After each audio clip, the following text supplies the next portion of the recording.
Salut à tous les amis, merci de nous retrouver sur Bureau Oval, l'émission rugby de la First Team. Ça y est, aujourd'hui on va débriefer la finale du top 14 les amis.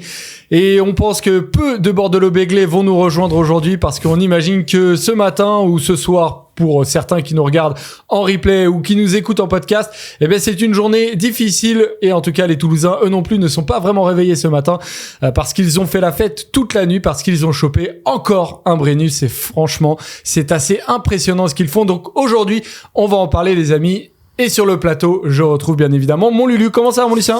Bonjour à tous, ravi d'être avec vous pour débriefer de ce match historique, on va en parler, donc très content d'être là en ce lendemain de match. Un écart monstrueux auquel a assisté directement Pierre Amiche, il était au Vélodrome, donc il a pas pu nous rejoindre aujourd'hui, on lui fait un coucou à Pierrot, mais ne vous inquiétez pas les amis, aujourd'hui je vous ai dégoté une petite pépite, Clément Combe qui est avec nous, mon Clément qu'on connaît pour de Sud Radio, oui. Mon cher Lucien, avec qui on bosse. C'est le CDF de Bureau Oval. C'est la formation. Oh, exactement. Alors nous on appelle ça avec Emeric, on appelle ça une mafia Sud Radio plutôt. Comment ça va Clément ? Bah écoute, ça va nickel. T'es pas bordelais, tout va bien ? Non, pas bordelais, pas toulousain, tout va bien. T'es d'où d'ailleurs ? Moi je suis parisien. Ah bah pur et dur. Et je suis pas supporter du Stade Français pourtant. C'est vrai. Alors on n'est pas il y a la mafia ici. Je sais bien. Mais on est plutôt heureux de pas être allé en finale nous. Mais peut-être que le résultat aurait été différent. Je sais pas. Sûr qu'on en aurait peut-être pas pris 60. un peu différent, mais pas tant que ça. Donc voilà, Clément, bonne émission à toi. On est vraiment heureux de t'accueillir avec nous. Merci. On va regarder de quoi on va parler aujourd'hui. Bien évidemment, le sommaire. Et on va parler de ce match hallucinant auquel on a assisté au Vélodrome. Et bien évidemment, on va revenir sur cette finale et on va se poser la question comment, au final, les Toulousains ont réussi à mettre une telle raclée à l'UBB. Pourquoi l'UBB est passé complètement à côté ? Est-ce qu'il fallait mettre Jalibert ? Est-ce qu'il fallait mettre Tamefouna ? On va aussi beaucoup parler des conférences de presse d'après-match parce que il y a eu des déclats assez intéressantes, des aveux même de la part de Yannick Bru. Et de l'autre côté, la fête pour les Toulousains. Et alors en débat, la question que tout le monde se pose désormais après cette finale, c'est où placer le Stade Toulousain dans cette hiérarchie ? Alors, cette hiérarchie nationale, mais aussi cette hiérarchie mondiale et à travers les années parce que on se pose des questions. Quel qualificatif trouver pour le Stade Toulousain ? Parce que franchement, ils sont monstrueux, les équipiers d'Antoine Dupont. Voilà, doublé, bien évidemment, coupe et championnat avec la Coupe d'Europe notamment. Donc bravo à tous les Toulousains et on va revenir sur cette finale tout de suite avec un premier focus du coup, comment l'UBB est passé à côté. C'est parti. Alors, 59-3, les amis. Oui, si vous n'avez pas regardé la finale, 59 points, ils ont pris. Alors, c'est évidemment un écart historique. C'est le plus gros écart jamais enregistré en finale de top 14. Lucien, je crois que c'était en 1900 que c'était déjà le Stade Bordelais. Oui, Stade Bordelais Racing. Terrible. 37-3. Ouais, donc pour dire déjà à quel point c'est monstrueux. Bon, on imagine qu'à la fin du match, il y avait de ton côté aussi un choc. Un choc post-traumatique, je ne sais pas, mais assez incroyable ce qui s'est passé hier. Moi, si je dois avoir un mot pour cette finale, en vrai, sans jouer le rabat-joie, c'est décevant. Parce que voilà, on était super contents. Eh oui, voilà. Le débat commence. Non, on était super contents d'avoir le Stade Toulousain et l'UBB en finale. Souvent, c'était c'est la plus belle finale qu'on pouvait avoir parce que c'est les deux meilleures équipes du championnat offensivement. Et on n'a rien vu de ça. On a vu une finale à sens unique. Dès le premier essai d'Antoine Dupont, presque on savait que c'était mort parce qu'on a vu que les Toulousains étaient dans leur match, que physiquement ils arrivaient comme des avions, ils leur mettaient 5 mètres sur chaque impact, que ça allait être facile. Et voilà, on pouvait s'attendre à ce que le Stade Toulousain gagne, mais on aurait aimé la finale idéale par exemple, c'est quand il y a eu la dernière finale de la Coupe d'Europe, t'as des prolongations, il se passe des choses, c'est à couteau tiré, c'est chaud et tout, t'es debout sur ton canapé. Là ça a été à sens unique tout le match. Après c'était, je vais pas dire que c'était embêtant parce qu'on se lève les 7 Capuzzo à la fin, la relance du Vieux-Port, là c'est magnifique, mais on aurait aimé une finale avec moins d'écart de niveau, des Bordelais qui passent moins à côté et une finale plus engagée quoi, parce que là c'était on a vu une rousse de la part des Toulousains comme s'ils jouaient contre le dernier de Pro D2 quoi. J'exagère mais mais clairement ils leur en mettent, on est en finale du top 14, ils mettent 59 points quoi et l'UBB en met 3 quoi. Et ça aurait pu être plus, ça aurait pu être pire. Mais ça aurait pu être pire parce que si Ramos et Blair King lâche 15 points au pied, il lâche 15 points, ça fait moi j'ai fait Bakel, mais 59 plus 15, ça nous amène pas loin des 76 points, un truc comme ça. Et 74. Donc, ouais, 74 points. Allez, c'est parti, c'est dans la boîte. Et donc, bon, t'imagines, plus de 70 points potentiels en finale, c'est colossal. Donc, bon, c'était trop à sens unique pour moi, c'était trop facile, je voulais un vrai match engagé, une vraie finale, haletante et tout, et je l'ai pas eu. Donc, bravo aux Toulousains, c'est extraordinaire, c'est magnifique. C'est peut-être la plus grande équipe de l'histoire. C'est super, on est trop contents, les mecs brillent. Mais bon, j'aurais aimé plus, à la rigueur, vu que c'était les 2 meilleures équipes offensivement, j'aurais aimé un score de Super Rugby à la rigueur, tu vois. 49-33, ça va dans tous les sens et tout, mais là, 59-3, bon, bah, merci, bonsoir, quoi. On va regarder la compo de Bordeaux-Bègles pour voir, Clément, qu'au final, sur le papier, en théorie, alors, on a eu la surprise de voir Tamefouna et Jalibert qui étaient sur le banc, du coup, les deux étaient blessés, en théorie. Voilà, ils ont fait le pari de les mettre. Et toi, est-ce que, en voyant cette équipe et en voyant les saisons de l'UBB et du Stade Toulousain, tu t'imaginais que sur ce match c'était du 50-50 et comme Lucien, t'avais un espoir de très grande finale et que quand on te posait la question, tu disais oui, l'UBB peut gagner ou même, je sais pas si tu disais l'UBB va gagner. Non, je me disais pas l'UBB va gagner. Faut être réaliste, je pense que Toulouse est quand même bien au-dessus de tout le monde sur cette saison. Mais quand on voit la composition et quand on connaît la saison de l'UBB, on se dit quand même que ils ont moyen, ils ont les armes pour rivaliser et puis surtout pour marquer des points. Ils marquent que 3 points. Ils marquent que 3 points. Moi, je ressors du match hier soir et je suis juste scotché de me dire, en fait, il y a une pénalité de l'UQ à la 10e minute et il y a plus rien d'autre. Plus rien. Impressionné au final par tout le travail de préparation à la vidéo d'un point de vue tactique du Stade Toulousain et aussi d'un point de vue de la défense. Je trouve que c'est pour toi, il le gagne là-dessus sur la défense. Je dirais pas qu'ils ont mis 59 points, mais je sais pas s'il le gagne à la défense. Je pense qu'il le gagne sur la préparation du match. À la vidéo, je trouve que c'est assez flagrant de voir tout le travail qui a été effectué. L'essai Dupont, la combinaison, tout le travail autour des zones de ruck, la conquête et après l'intelligence même des garçons qui sont sur le terrain sur la défense. C'est assez frappant, mais Bordeaux-Bègles pour moi avait moyen quand même de beaucoup plus rivaliser et de montrer beaucoup plus de choses que ce qu'ils ont fait là. Faut rappeler que ils ont dans leur ligne de 3 quarts Damien Penaud, Louis Biarret, Moefana de Pourter. C'est l'équipe de France. C'est l'équipe de France, quoi. Donc, et Romain Bureau. Et tu mets 3 points, quoi. Donc, il y a de quoi être déçu, je trouve. Ouais, on va voir un tableau qui résume assez bien ce côté impuissance du côté de l'UBB et efficacité du côté du Stade Toulousain. C'est le tableau de possession et d'occupation, parce qu'en fait c'est inversement proportionnel en ce qui concerne la possession. Déjà 60% pour les Toulousains, 37% pour les Bordelais-Béglés, et l'occupation qui finalement c'est un tout petit peu égalisé au cours de la rencontre, mais l'occupation était clairement pour les Bordelais-Béglés dans un premier temps, Clément, mais on a vu une forme d'impuissance du côté de l'UBB. Pour quelle raison selon toi ?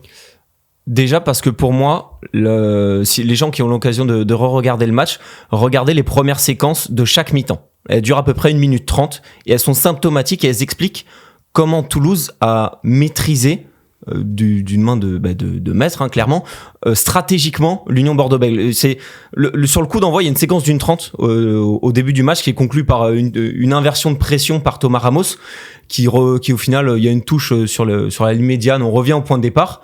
Puis derrière, il y a une deuxième séquence de possession. L'UBB joue en fait, investit les 22 mètres toulousains. On se dit, tiens, ils rentrent bien dans leur finale. Jalibert fait un coup de pied moyennasse, qui fait pas s'il est au top du top et qui atterrit dans les bras de Thomas Ramos. Thomas Ramos, on a clairement senti qu'il a l'habitude de ces finales. Il s'embête pas. Il est dans ses 22. On renvoie chez les autres. On s'embête pas. Et au final, ça finit sur une touche perdue et c'est derrière. La deuxième mi-temps, c'est pareil. Séquence d'une 30, inversion de pression, touche perdue. Ça finit par une pénalité facile pour Thomas Ramos. Et au final, les 5 premières minutes du match, pour moi, elles expliquent comment Bordeaux-Bègles se fait malmener, se fait balader même sur tout le terrain, d'un point de vue stratégique, d'occupation. Et oui, d'un point de vue tactique par le Stade Toulousain. Ouais, j'ai eu l'impression effectivement qu'il y a eu 5 belles minutes, Lucien, puis que le jaune pris par Tatafou, alors qu'il est, je trouve, un tout petit peu sévère. Je sais pas si ça change de la phase du match. Rouge, ça aurait été excessif. Mais rouge, ça aurait pas été possible. Jaune, ça me choque pas. Jaune, c'est pas choquant. Ouais. Je trouve qu'il est un peu sévère, mais effectivement, je me suis dit, bon, s'il le met, c'est pas un scandale absolu, parce que il tape d'abord sur l'épaule et il remonte un peu. Je me suis dit, bon, c'est plutôt dans le jeu, mais c'est la décision, c'est logique. Mais j'ai l'impression que ça a tué l'UBB, ce jaune, comme si derrière, Ils se sont dit, ça démarre mal et il y a une inversion psychologique, je sais pas. Franchement, dès les premières minutes, on les a déjà sentis émoussés physiquement. Il faut rappeler que l'UBB, ils ont fait barrage demi. Peut-être qu'ils arrivaient sur cette finale un peu au bout du scotch. On rappelle, ils ont battu le Racing en barrage et ils ont battu le Stade Français avec quand même une certaine difficulté finalement en termes de score, même si ils ont failli aller en prolongation. Donc non, même dans les mots de Maxime Lucu dans l'avant-match, on a pu l'entendre motiver les troupes. On sentait que presque ils sont un peu présentés en victimes et que déjà pour eux être en finale c'était bien. Je pense que évidemment ils sont rentrés sur le terrain pour la gagner toute la semaine. Il avait prononcé le mot d'accomplissement d'ailleurs en conférence de presse d'après match. Ils sont remontés la tête pour gagner le match évidemment, mais bon c'est pas comme Toulouse où si c'est une défaite c'est dramatique. L'UBB ils ont quand même ce match-là de se dire bon on peut se permettre de perdre parce qu'on est un jeune club et tout, donc t'as pas la même pression et très vite ils ont baissé les chaussettes quoi. Donc le jaune de Tatafou a pas aidé, mais quand tu vois que très rapidement Dupont il marque un essai où techniquement un demi de mêlée est pas censé avoir 3 types sur le dos et aller marquer comme un avant au ras du ruck. Il y a Poirot et Tameifuna sur le dos. T'imagines.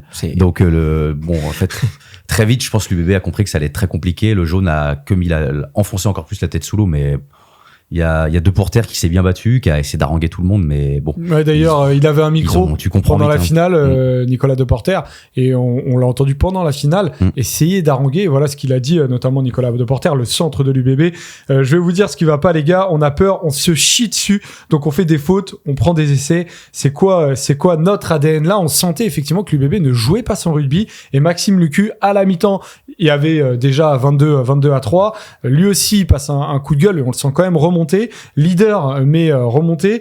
Il faut mettre les ingrédients du rugby. On a la trouille de jouer, on doit arrêter de rentrer de rendre le ballon au pied, on doit jouer, c'est une finale, il faut juste se lâcher, les gars. On avait l'impression que de toute façon l'UBB ne pouvait pas jouer et que Jalibert, l'ouvreur qui avait le ballon dans les mains, était en incapacité de jouer. Est-ce que pour toi fallait mettre Jalibert sur le terrain, Lucien? Déjà ils avaient pas 1000 options parce que Matteo Garcia était blessé finalement, même si ils ont pas eu de chance quand même, ils ont pas eu de chat. Est-ce qu'il était vraiment blessé à 100%? Je sais pas. C'est ce qu'on disait quand ton chien est malade, tu dis qu'il a la rage pour le tuer. Là c'est pareil. Je pense peut-être qu'il avait une pointe et ils se sont dit on essaye de mettre Jalibert. Parce que beaucoup du jeu de l'UBB reposait sur Jalibert. Maintenant, je suis pas médecin et le staff médical fait mieux son travail que moi, mais t'es blessé à l'ischio. Quand t'es blessé à l'ischio, tu sais que tu peux pas accélérer quoi. Et puis il le dit, ça répond pas quoi. On a la déclat de Jalibert, c'est hallucinant ce qu'il a dit. Son jeu, c'est de prendre des intervalles, aller chercher. Donc Jalibert qui accélère pas, c'est compliqué quoi. Donc peut-être qu'il était là pour rassurer ses partenaires parce qu'il a de l'expérience, mais il a. Mais après de toute façon, si t'as pas Jalibert, t'as pas Garcia, t'as Ben Tapouay en 10 ou Maxime Lucu. Mais tu te déshabilles de pas mettre Lucu en 9 pour le mettre en 10, c'est bête. Et Tapouay, la dernière fois qu'il a joué 10, c'était à la fin de match contre le Stade Français. Il fait une sautée de 30 mètres, interception, il perd le match. Donc je pense qu'ils sont pas donc au final, sur toutes les options, mais qui a pas joué depuis mars. Sur toutes les options qui sont à disposition sur la table, Jalibert reste la meilleure option choisie. Oui, non, mais c'est pour ça même s'il est blessé, mais parce que comment tu peux imaginer l'UBB se pointer en finale pour la première finale de l'Union Bordeaux-Bègles en top 14 avec une charnière Lesgourg-Lucu ou Abadi Lucu en 10. Est-ce que c'était pas mieux qu'un mec qui te dit en fin de match en fait au bout de 15 minutes je pouvais pas jouer, et au final il rendait absolument tous les ballons. Voilà ce qu'il dit Mathieu Jalibert. Il dit au bout de 15 minutes j'ai le sentiment des douleurs et de gêne pour jouer mon jeu. Alors décale-toi Lucien parce que du coup moi je l'ai pas sur moi. Pour jouer mon jeu, mettre la de vitesse, c'était compliqué. Honnêtement mes sensations n'étaient pas bonnes, mais je n'ai pas envie de me plaindre. C'est bon, tu peux te remettre.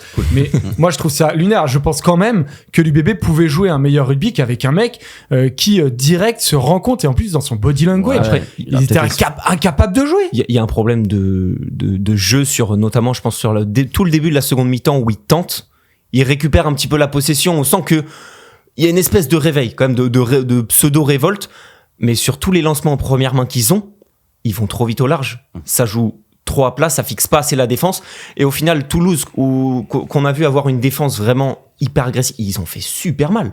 Enfin, ils font mal à l'impact, les Toulousains. Moi, j'étais vraiment marqué par ça. Chaque contact. C'est physiquement, je trouve surtout qu'ils les ont explosés. C'est ça, c'est que sur les duels, offensivement ou défensivement, ils sont là pour marquer l'adversaire. Et sur tous les lancements en première main que les Bordelais ont, en fait, ils passent. Ils passent direct à leur coéquipier à côté. Ce qui fait qu'en moins de 5 secondes, ils sont au large. Les Toulousains, ils ont un 2 contre 1 en leur faveur à gérer. C'était facile. Et en fait, ils ont même pas à faire de rush défense ou tout ça. C'est juste une glissée. Et c'est juste de la gestion. C'est juste de la gestion de l'action en elle-même.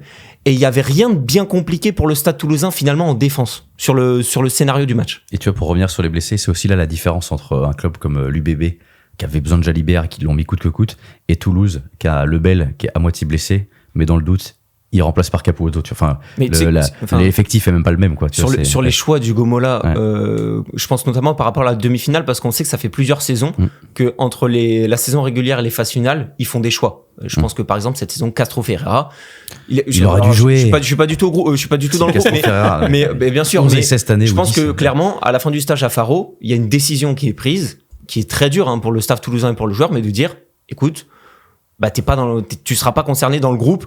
Si jamais il y a un blessé, tu re-rentres, mais tu seras pas concerné dans le groupe demi-finale. Ils avaient fait un petit peu pareil avec Romain Tamac, qu'on avait vu beaucoup jouer en 2019, où il avait beaucoup joué centre, mais en phase finale, il est sur le banc. Je veux dire, le choix de mettre Paul Coste sur le banc, bah, il est pas discuté en fait, parce que c'est Choco Barès, que Choco Barès assure. Lebel, il est blessé, tu l'as dit. On se pose même pas la question. Le Kinghorn, il assure. Il y a aucun problème en fait. Il y a aucun choix qui est discutable. Alors, parce qu'ils ont la profondeur, parce qu'ils ont trop de bons joueurs. C'est bizarre de dire ça, mais ils ont trop de bons joueurs pour pouvoir se dire on est en difficulté. Totalement. Mais au final, ils se retrouvent avec même énormément blessés. Il y a une troisième ligne qui est... Alors, Castro Ferreira, il me semble que c'est un choix, mais il y a Placine et Gelonge qui sont blessés. Enfin, il y a une troisième ligne complète qui manque. C'est vrai qu'il y a Anthony Gelonge. C'est délirant, mais on l'oublie. Côté bordelais, on l'a oublié, mais Sipili Falatea est blessé fin de saison depuis avant le tournoi à destination. Je pense que si par exemple Falatea est là, Tameifuna, il a pas à se cogner autant de matchs, il a pas à faire la même saison, enfin il est énorme depuis la Coupe du Monde, mais il a pas à jouer autant de minutes et peut-être qu'il arrive plus frais en phase finale. Et c'est là aussi cette différence de profondeur, elle s'est vue aussi sur cette finale. Il y avait Taufa qui avait signé, je crois, en joker médical à la place, mais c'est vrai que faut l'intégrer, c'est pas la même chose que pour Toulouse qui a su créer un effectif monstrueux. Et d'ailleurs en deuxième partie on se posera la question de savoir est-ce que c'est la plus grande équipe de tous les temps, et Hugo Mola y est forcément pour quelque chose. Une déclat de Yannick Bru à la fin du match, et après on va parler un peu plus de Toulouse précisément. Il dit on a vu très vite qu'on n'était pas invité contre Toulouse. Quand tu commences à perdre le bras de fer et te casses le poignet sur la table, c'est ce qui s'est passé. On sent quand même qu'à la fin du match, les Bordelais-Béglés ont senti comme s'il y avait un ravin entre eux et le Stade Toulousain, mais que on verra pour la suite ce que ça peut donner, mais ça peut laisser des traces dans le groupe de l'UBB, à voir si cet accomplissement ne sera pas un poison pour la suite. La maîtrise d'un maître, un peu, je voulais en parler, ça, de Toulouse. Je sais même pas si c'est possible, les gars, de sortir un ou deux joueurs de cet effectif. Il y en a un, forcément. Dupont-Willis. Dupont-Willis pour toi? Ouais, c'est les deux.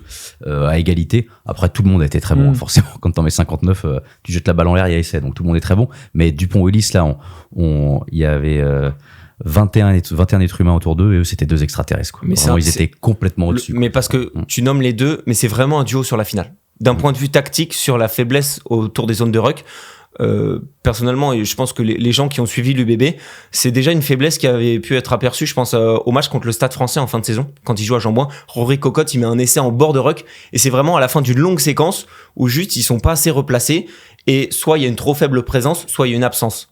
Et là, vraiment, Dupont-Willis, c'était vraiment un duo marquant autour des zones de ruck, avec des passes courtes, rien de bien compliqué, mais juste en termes de timing, très haute vitesse, vision de jeu.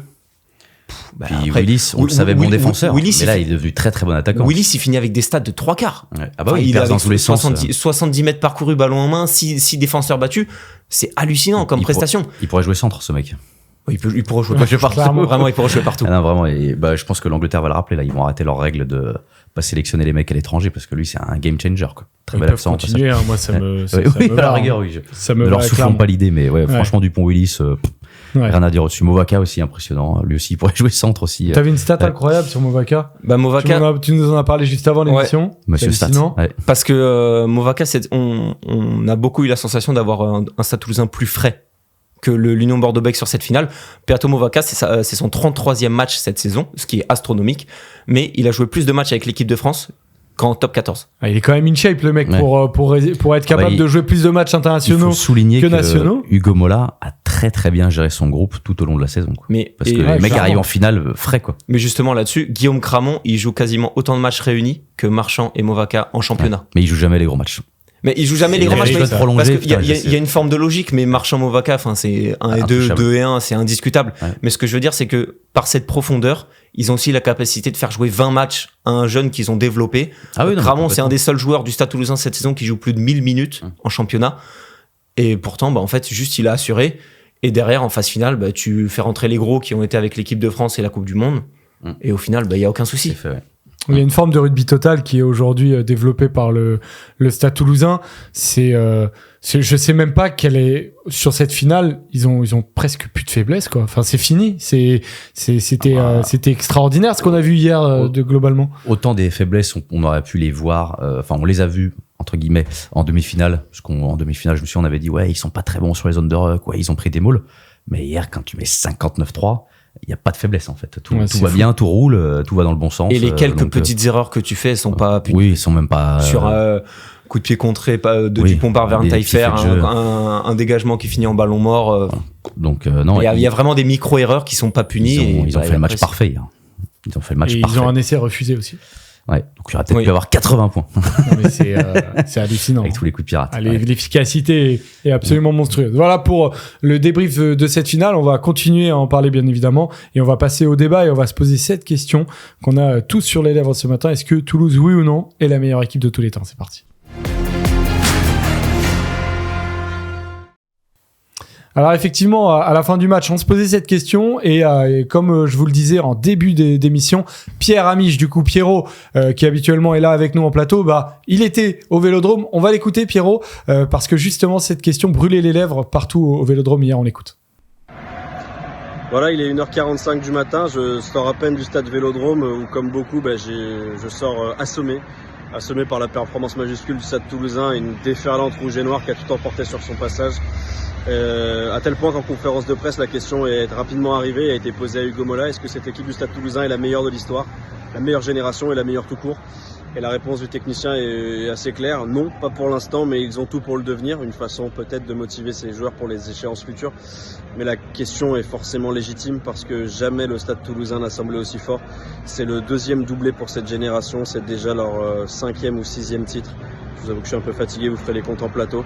Toujours est-il que la question se pose est légitime parce que les équipes que le Stade Toulousain affronte n'ont jamais été aussi bien préparées, n'ont jamais été aussi solides. L'Union Bordeaux-Bègles cette année avait tout sur le papier pour au moins rivaliser quelques instants. Et au final, c'est la branle-branle, une terrible déroute pour l'UBB. Et forcément, la question, moi je vous la pose, est-ce que pour vous, ce Stade Toulousain-là est la meilleure équipe de l'histoire? Pour moi, je vous le dis, oui, clairement. Quelle belle moustache, mon Pierrot, tu as ici. Le palmarès du Stade Toulousain. Du coup, on va se poser cette question, Pierre. D'abord, en se concentrant sur cette génération-là qui est monstrueuse, avec du coup un 2e doublé qui est réalisé après celui de 2021. Lucien, c'est la génération Hugo Mola. Il a réussi depuis plusieurs années à construire un groupe trop fort, quoi. C'est juste monstrueux. Oui, c'est la réussite de tout un club parce que évidemment il y a Hugo Mola, il y a tout le centre de formation qui marche bien. Dupont, c'est pas un joueur qui est formé au Stade Toulousain, mais bon, il aurait fallu être aveugle pour pas voir que c'est un joueur extraordinaire, mais ils sont allés le chercher à Castres comme Jelonche et tout. Donc franchement, oui, c'est sûrement la meilleure génération de l'histoire du Stade Toulousain. Et après, on peut s'amuser peut-être à comparer. Est-ce que ce Stade Toulousain de 2024 est le meilleur que celui de 2021 où ils font aussi le doublé? Je trouve que le Stade Toulousain de 2019 était vraiment très très fort aussi. T'avais Colby, Ranelstad et tout. Je crois que c'est une des saisons où ils marquent le plus de points en championnat en 2019. Ils mettent 98 points, si je dis pas de bêtises. Mais à mon sens, Toulouse 2019, c'est le plus beau jeu. Ouais. Surtout. Là, 2021 et 2024, ils paraissent surtout imbattables. Ouais. C'est-à-dire, ils mettent la grosse équipe. En puissance, de toute façon. C'est quoi la différence pour toi? La différence sur cette saison, c'est que si on peut se permettre de dire est-ce que c'est la meilleure génération de l'histoire et la meilleure équipe, c'est que déjà il y a de la profondeur. Cette jeune génération du centre de formation qui est champion de France espoir avec les Castro Ferreira, Coste, etc. En fait, ils sont arrivés au niveau et ils ont progressé et Hugo Mola peut se permettre de les faire jouer à n'importe quel match de la saison. C'est la grosse différence, je pense, avec par exemple. Il y a que 2 postes où ils ont pas trop de profondeur, c'est pile et droit. Parce qu'ils ont Aldeguerri, Merclair, si ça se pète. Nepolo Lala est blessé par exemple. Ouais, blessé, mais t'as pas 3 types derrière qui peuvent reprendre. Oui. Et en 3e ligne aussi, il fallait pas plus de blessés non plus, quoi. Parce qu'avec Jelonge, Placine qui était blessé, ils avaient pas mis le type. Mais bon, c'est vraiment léger, on va chercher la petite bête, mais sinon c'est vraiment très très profond de partout. Même Clément Verger qui a pas joué non plus 150 matchs cette année, il sort du centre de formation il rentre en finale, t'as l'impression que c'est un papa de 50 sélections, il intercepte la balle, on dirait Ben Sebet, enfin vraiment c'est incroyable quoi. Ouais, c'est monstrueux. Mais pour revenir sur la différence, c'est que je pense que déjà il y a une progression stratégique. Il y avait vraiment une différence entre 2019 et 2021-2024.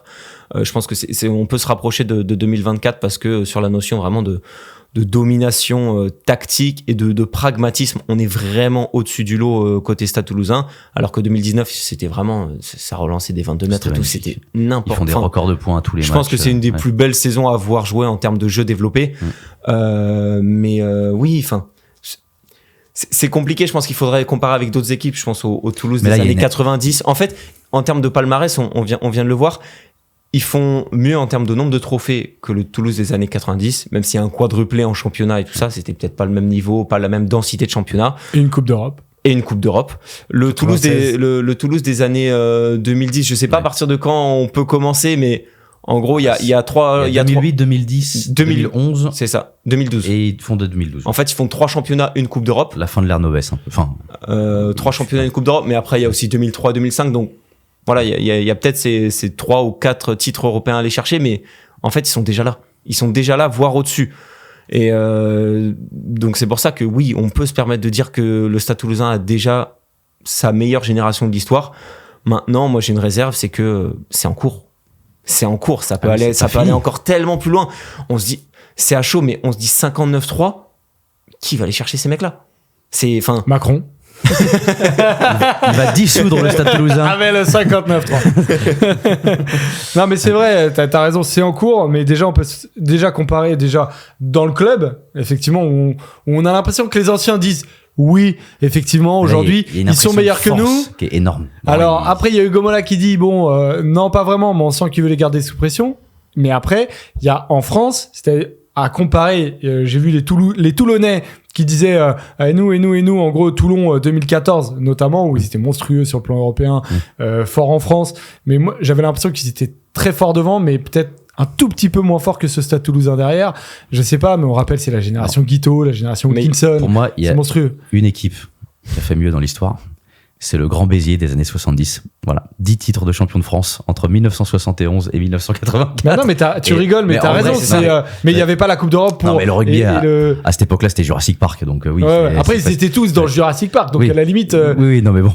Voilà, mais c'était les seuls à faire ça. Les années 70, non, mais en fait, on va pas comparer. Mais il est à noter que, voilà, ils ont fait 10 titres en à peu près 13 ans, quoi. Mais, du coup, et ça rebondit sur ce que dit Clément, là, faut aussi se rendre compte que Toulouse, ils ont pas un effectif en fin de carrière, là. Dupont, Marchand et tout, ils ont pas 34 ans, quoi. Ils ont tous 26 ou 27 ans de moyenne d'âge, et même tous les jeunes qui sont en train d'exploser, ils sont 2003. Là, ils peuvent aller chercher encore peut-être 4-5 titres, et donc peut-être dépasser bon, là, on rentre dans des débats d'historiens de rugby, mais dépasser le Grand Béziers, quoi. Donc voilà, après, on va pas comparer les époques, mais après, c'est vrai que par contre, on peut l'aborder. Le Toulon des années 2013-2014 et le Toulouse 2024, c'est pas trop éloigné, et là, il y a à comparer, et c'est vrai qu'il y aurait match, je pense, parce que pour se souvenir, Toulon, t'avais du Wilkinson, du Botta qui destronchait tout le monde et tout, donc je pense qu'il y aurait match, mais bon, à la fin, ce serait Toulouse qui gagne, sûrement. Ouais. Voilà, on va se prendre la chienlit de tous les supporters toulonnais qui vont me dire qu'on est pro-toulousain, pas du tout, mais je serais curieux de faire un match entre le Toulon de 2014, qui fait le doublé, c'est 2014, et ce Toulouse de 2024, quoi. Ce serait énorme. Tu penses qui gagne?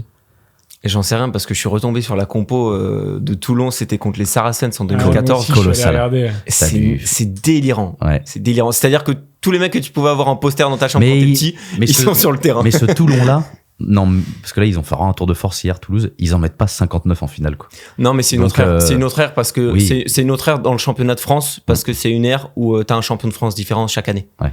Ah oui, mais par contre, en termes je pense que le comparatif est intéressant parce que c'est une ère de domination à peu près similaire en termes d'années. Ouais. C'est-à-dire qu'ils commencent à faire des finales. Ils font la première finale en 2012 qu'ils perdent. Ouais. Après, t'as 2013-14. 15, ils font pas de finale. Ils reviennent en 2017. Enfin, ils sont champions d'Europe en 2015, donc ouais, c'est ça. Ça participe au truc. Mais ils sont en finale perdue en 2016.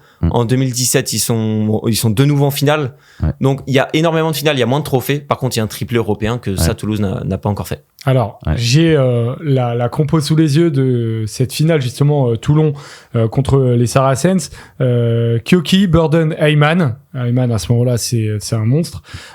Rousseau, Smith Botta, Rousseau en deuxième ligne. Troisième ligne, Juan Smith, Fernandez, Lobé, Stéphane Armitage. C'est monstrueux. Alors, Sébastien Toulouse-Bord quand même en 9, qui était bon à ce moment-là, mais quand tu compares à Dupont, tu vois qu'il il y a avait quand un même une pack, différence. personne ne venait l'emmerder. Donc. Voilà, Wilkinson en 10, et ligne de 3/4, Habana, Guito, Bastaro, Drew Mitchell, en 15, Dylan Armitage, et sur le banc, il y avait Ali Williams, par exemple, il y avait Mais tu Suta, vois- Claessens, Mermoz, Bruni, Castro Giovanni, Menini. Bah, à la lecture de cette compo, ok, c'est stratosphérique, mais du coup, d'un point de vue affect, on n'a pas la même chose parce que il y avait que des joueurs étrangers à Toulon. Il y a que des Là, stars. oui, il y en a. C'est- En français, il y a Kyoki, il y a Toulouse-Bord, ça fait 2, Bastaro, et sur le banc, t'as Orioli, Menini, Mermoz, et mais alors qu'à Toulouse, là, c'est et voilà. en gros, c'est l'équipe de 6 France. ou Quoi. 7. Mais Donc on kiffe, quoi. Dupont, on l'aime. Enfin, c'était c'est- aussi la période où il n'y avait pas la règle des gifs. Ah oui, non, mais Enfin, complètement. c'était vraiment la Mais- course à la star internationale de l'hémisphère sud. Et c'est aussi pour ça Mais que, d'un point de vue que équipe ça faisait emblématique, autant rêver. C'est Ouais, que ouais. Boudjilal, il s'est fait un kiff et il s'est cru à la PlayStation. Il avait mis toutes les stars sur le terrain. Et c'est aussi pour ça que cette génération de Toulon, elle était aussi marquante. mais d'un point de vue équipe emblématique, du coup, on est peut-être plus attaché à ce Toulouse-là parce qu'on s'en sent proche, parce que c'est des joueurs de l'équipe de France, quoi. Et que, enfin, Les Toulonnais seraient pas d'accord, mais ouais, non, mais c'est vrai, ouais. c'est une discussion Ouais. globale qui n'englobe pas que les Toulonnais. Oui. Mais ils sont à mentionner très clairement. S'il y a une concurrence, c'est par rapport à cette équipe et peut-être aucune autre. Quand tu Totalement. vois l'équipe qui bat les Saracens en finale, Mako Vunipola, Borswick, Jack Burger, Owen Farrell, Strettle, Bosch, Ashton, Good. Enfin, sur le banc, Mais il y a Jamie George aussi. la Enfin, je ligne pense de que- 3/4 du Toulouse des années 2010, c'est Keller, peut-être Scrella ou McAllister au choix, Josion Fritz, Clément Médard ou Poitrenaud, à peu près, en gros. C'est énorme aussi. Enfin, je serais, Ouais, mais je serais c'est curieux de les faire s'affronter aussi, Mais ces deux lignes de tu sais, 3/4 là. quand- C'est vraiment très très fort aussi. Quand Thomas Ramos il Ouais. dit on veut marquer l'histoire du club, etc. C'est parce que tous les mecs que tu viens de citer, c'est des légendes du club. Ouais. Ah bah oui. mais- C'est des légendes de par le titre, de par la trace qu'ils ont laissée au club. Donc c'est aussi cette mini course interne, si je puis dire, qu'il y a entre les différentes générations du Stade Toulousain. C'est que je pense qu'ils sont très contents et très fiers de ce qu'ils ont fait. Mais en fait, il y a tellement d'exemples avant eux que Et Mola, il le sait d'ailleurs, ce qu'il avait dit, ouais, j'entraîne des génies, et un génie, si tu lui donnes pas des objectifs élevés, il s'emmerde, tu vois. Donc je pense qu'il est obligé de leur fixer des objectifs constants, monstrueux, pour que les gars se surpassent, quoi, parce que sinon ils s'embêtent. Donc, typiquement, là, peut-être gagner le championnat de France jusqu'à 2030, ça fait partie des objectifs. Mais la question c'est Ouais. si ça s'arrête maintenant, s'ils font plus du tout de finale, s'ils font plus du tout de titre, est-ce que on peut aussi répondre oui à cette question? Que c'est Ouais. Que c'est la Ah, c'est meilleure une vraie bonne génération, question, que c'est hein. la meilleure équipe de tous les temps. Parce que là, il y aura on est débat, bloqué- du coup. On est bloqué par ce truc est à chaud, de là. c'est en cours. Ouais. Et en plus, on est à chaud, on est au lendemain d'une rouste ouais. monumentale en finale. Et oui, ils sont à 2 doublés en 4 ans. Ouais, mais tu vois, si trois. En 3 ans, 2021, si on fait du poste 2024, pour poste, peut-être que c'est vrai que le Stade Toulousain de 2024, tu le mets pas totalement au-dessus du Toulouse années 2010, parce que bah, On il y le avait rappelle, hein. t'avais du Josion, du Fritz, du Claire, du Mans, qui étaient des Du joueurs Servat, du Dan Servat. Newman, du Jean-Baptiste Poux, C'est Cécile super. Johnston, Albacete. Pat Albacete, Ouais. Maestri, Du Sautoir, Lambolé. meilleur joueur du Je les monde en cite quand 2011. même pour qu'on se rende compte. Hein. Thierry Dussautoir, Nyanga, Sean Sowerby, Louis Picamol, Fred Michalak, Scrella, Josion Fritz, Yann David, Rémi Lamera, Sosoni Boussa, Vincent Clerc, Aimance, Médard, Poitrenaud. Bah oui, c'est très impressionnant aussi. Donc, Non, mais c'est le- monstrueux, c'est c'est vrai monstrueux, que c'est- si voilà, ça s'arrêtait, Pierre-Gilles qu'on Lacaffer. faisait ce débat dans 2 ans, on se poserait plus la question. Ouais. Ouais. Donc, il faut encore peut-être qu'il gagne encore d'autres trophées pour que vraiment on dise, c'est vous, il y a plus de débat.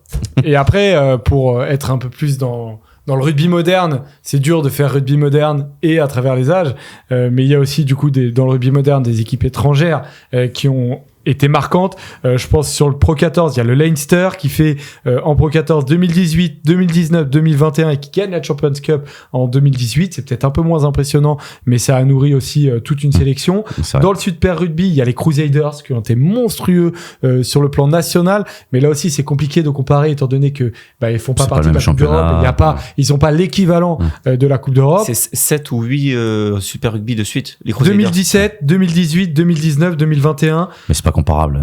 2021, 2022, 2023. Puis en plus, t'as les équipes sud-africaines qui partent en cours de route. Ouais, ils font. donc c'est ouais. Il y a pas de enfin, Coupe d'Europe et de top 14 à gérer. il y a Mais pas- grosse ouais. équipe dominante. Oui, bien sûr. Et la dernière, c'est les Saracens, parce que certes, ils se sont fait taper le cul par les Toulonnais, mais après ça, ils s'en sont bien remis, parce que après 2014, du coup, première chip 2015, 2016, 2018, 2019, Et la Champions Cup, ils l'ont remporté en 2016, 2017 et 2019. Donc là aussi, on a des concurrents qui sont clairement établis. Et c'est vrai que pour les Saracens, il peut aussi y avoir question. Ouais, je pensais plus au Leinster 2018. Par exemple, parce que j'ai le souvenir d'une équipe d'Irlande en 2018 qui est très forte, ultra dominante. C'est la meilleure nation au monde, je crois, à ce moment-là. Et c'est peut-être la plus grosse impression laissée, mais je me souviens du titre. Je crois que c'est les Saracens en 2019, c'est contre le Leinster, si je dis pas de bêtises, où marqué par cette finale ultra physique. On voit 30 mecs sur le terrain, on se dit mais qu'est-ce qu'ils sont en train de se mettre. Enfin, c'était délirant, c'était n'importe quoi. Je pense qu'il y a moyen de discuter. Ce qui leur fait défaut à toutes ces équipes-là, c'est la densité de leur propre championnat. C'est que Toulouse, là, on est au lendemain d'une démonstration absolue. J'ai même envie de dire tout au long de la saison. Moi, il y a un truc. Ce matin, je me suis levé, je me suis dit, mais en fait, le plus excitant, c'est maintenant, là. C'est les mecs. Alors, chacun va noyer sa peine ou son chagrin dans l'eau plate. Hydratez-vous, c'est très important.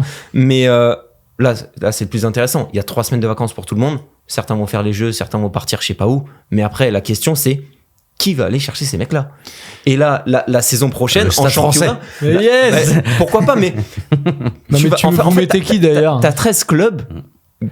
Franchement, là, c'est aussi, gros flou. Ce qui sublime gros Toulouse. Flou. Mais t'as 13 clubs qui sont là en face et qui vont se dire, mais les mecs, en fait, on a qu'une seule date. On a 2 dates à cocher, match aller-retour contre le Stade Toulousain. On veut leur marcher dessus. Ils ont un tout petit peu agacé hier, apparemment, en interne, notamment dans l'attitude d'Oupion n'est pas allé en conférence de presse. C'était quasiment jamais arrivé. Il y a eu un côté, on répond pas trop à la presse, etc. Voilà, ils ont pas fait de tour d'honneur aussi. Je sais que on m'a dit que ça avait été un peu mal vu par certains supporters. Bon, après, voilà, c'est vraiment pas grand chose. Mais il y a une forme de normalité dans la victoire aussi où on peut se dire que les mecs, voilà, Je pense que l'émotion était plus forte l'année dernière quand tu remportes le match alors que t'es censé le perdre 5 minutes avant et que tu remontes et que Ntamak traverse le terrain et tout. Que là, dès la 5e minute, tu savais que t'avais gagné. Donc c'est vrai que ça. Puis quand on détruit tout le monde, forcément, on agace. Hein. Ouais, c'est un peu aussi. Hugo Mola, voilà ce qu'il dit sur tous ces records qui sont à battre. Cette question de record, d'exploit, d'être un peu les premiers dans tout anime tellement cette équipe. Il faut l'envie de le faire. Il faut aussi le réaliser et ils l'ont fait. Voilà Hugo Mola qui est donc le leader de cette génération. Le top 14, je pense qu'on sera d'accord, c'est sûrement le meilleur championnat du monde actuellement. Ah oui, donc, oui. T'es aussi juste après la Pro champion D2. de France. Juste après la Pro D2. Juste après la Pro D2 qui est extraordinaire. Donc t'es aussi champion de France du champion du meilleur championnat aussi. Ce qui est le truc. Parce qu'être champion du Pro 14 machin ou de la Premiership. Toi, quand tu regardes l'année prochaine, tu te dis que qui peut les atteindre. On a tellement l'impression d'un fossé. Déjà, on se disait que Stade Français n'avait rien à faire là. Et au final, l'équipe contre qui ils auraient pu être en 50-50 se fait défoncer historiquement. La Rochelle, ils m'ont rassuré avec leur fin de saison. Donc peut-être que s'ils continuent dans cette dynamique-là, ça reste... Mais le recrutement n'est pas forcément au rendez-vous pour le moment. Incite pas à l'optimisme. Le Stade Français, faut voir si ça confirme. Du coup, là, c'était la première vraie bonne saison, à voir si vraiment ça confirme en tant que premier, deuxième du top 14. Le Racing, ils vont avoir tout de même une ligne de 3 quarts assez intéressante avec Tuisova enfin à 100%, parce que là, il était à 60% pendant les phases finales. Owen Farrell et tout. Donc, peut-être que là-dessus, il y a moyen d'aller chercher quelque chose. Mais surtout, au final, si Yannick Bru arrive à bien faire digérer cette désillusion à son équipe, ils vont du coup avoir pris de l'expérience. Ils font un recrutement ciblé, intelligent. Donc, peut-être que l'UBB, avec ce qui leur est arrivé là, en plus, tout le groupe va être animé par une rage de laver l'affront. Donc c'est peut-être l'UBB qui pourra se rapprocher péniblement de ce Stade Toulousain-là, mais qui est stratosphérique là actuellement. Pour le moment, ils ont une longueur d'avance sur les autres. Il y a un truc que on le répète à chaque fois quand on se dit oui, mais comment ils ont fait pour gagner? Mais l'expérience, ça ne s'achète pas. C'est que au final, l'UBB a brisé son plafond de verre en passant les demi. Ils arrivent ce groupe-là arrive pour la première fois en finale. Je pense qu'hier soir, il y a des moments du match, la combinaison sur l'essai de Dupont, le deuxième essai. Moi, personnellement, le premier souvenir que j'en ai, c'est une combinaison qu'on a vue en 2022 contre le Munster, avec ce retour de Movaka pour Lebel à l'aveugle, tu sais pas d'où il sort cette passe, et Lebel qui humilie Simon Zebo. Faire cette combinaison en match à élimination directe de Champions Cup, mais 2 ans plus tard. Il n'y a aucune difficulté pour la faire en top 14. En finale top 14, ils ont l'habitude. Thomas Ramos, en finale, on a compris. Mais par exemple, sur cette combinaison, c'est la même. Ils ont rajouté une option en plus. C'est Dupont qui arrive derrière en sprintant. Et après, Dupont, il reçoit la balle. On se dit, mais quel exploit personnel, c'est fou. Dupont, il a encore Choco Barres à sa gauche. Donc c'est cette habitude-là que malheureusement, je pense que l'UBB paye très très cher pour apprendre hier soir. Parce que vraiment... Ils ont bien appris là. Ouais, ils ont bien appris et je pense que ça prendra aussi du temps à tout le monde. C'est pour ça que je dis... la saison de Maxime Lucu, bon courage. Ouais. Franchement, bon courage. Il fait la Coupe du Monde, Maxime Lucu. Il est censé être remplaçant du meilleur demi-mêlée du monde à la Coupe du Monde. Sauf qu'au final, on lui fait comprendre que Dupont, même les 2 jambes pétées en fauteuil roulant, il sera titulaire et il jouera les 80 minutes. Ensuite, il revient en patron, en leader, il fait des matchs incroyables avec l'UBB, on se dit, il est super chaud. Le tournoi, pardonnez-moi, mais l'équipe de France, il se fait chier dessus par tout le monde. Bah ouais. Clairement, que ça soit observateur, médias, spectateurs, voilà, il perd sa place, Le Garec passe, et en plus, Le Garec joue très bien. Il revient à l'UBB, on se dit, mais attends, mais c'est le même mec qu'on avait en équipe de France, enfin, c'est pas possible. Ah, elle est dure la saison. On se dit, c'est pas possible. Ils se font éliminer en Champions Cup par les Harlequins. Il loupe la pénalité de la gagne. Il loupe la pénalité de la gagne. Et là, c'est le capitaine qui emmène son équipe en finale, qui se prend la plus grosse défaite de l'histoire. Aime le maudit. Mentalement, ça va prendre beaucoup de temps pour Maxime Lucu et ça se comprendrait. Donc c'est pour ça que je dis aussi, si les mecs ils ont envie de partir en vacances, de partir le plus loin possible, ça se comprend, ça prendra du temps, mais cette expérience-là, elle servira pour plus tard. Mais on a une pensée quand même pour l'UBB et on félicite globalement, clairement l'UBB d'avoir fait ce parcours, d'être allé en finale parce que c'est pas facile. Et voilà, c'est un club qui avance, qui pouvait aller chercher son premier Brennus. Français. Mais voilà, c'est une équipe qui nous a fait kiffer tout au long de la saison, qui nous a peut-être donné le plus beau match du championnat. D'ailleurs, contre Toulouse, c'était un match extraordinaire. Ouais. Donc franchement, merci quand même à l'UBB. Mais voilà, c'était pas la bonne année et surtout pas le bon adversaire. On va pas se mentir que on se posait la question et je le disais à Lucien en tant que supporter du Stade Français. La frustration de ne pas être présent est peut-être remplacée par le bonheur de ne pas être présent et d'éviter de se faire défoncer par ce Stade Toulousain. On n'aurait pas pris 59. Ouais, mais peut-être 58 alors. Excuse-moi, Lucien, mais bon, on verra l'an prochain. Mais en espérant qu'une équipe, le Stade Français ou une autre équipe, arrive un peu à matcher ce Stade Toulousain qui, franchement, est monstrueux. Une annonce qui a été faite. Extraordinaire annonce de la part de la Croix et du Stade Toulousain, c'est la prolongation de Peato Movaca. Regardez-moi ça, monstrueux. Légendaire 2029, fumé-tu, exactement. Mais là, on est sur le rugby dans toute sa splendeur avec le président et un jeune du club qui... c'est magnifique quoi. Mais tu penses que ça s'est passé comment? Hier, il y avait Elstad, je sais pas. C'était discuté avant ou c'est juste vraiment ils se sont retrouvés dans les vestiaires ils ont fait alors quelque chose d'authentique. Fais-moi rêver. Allez PA, on continue, serrage de main et c'est fini. C'est incroyable. Magnifique donc, photo. Voilà.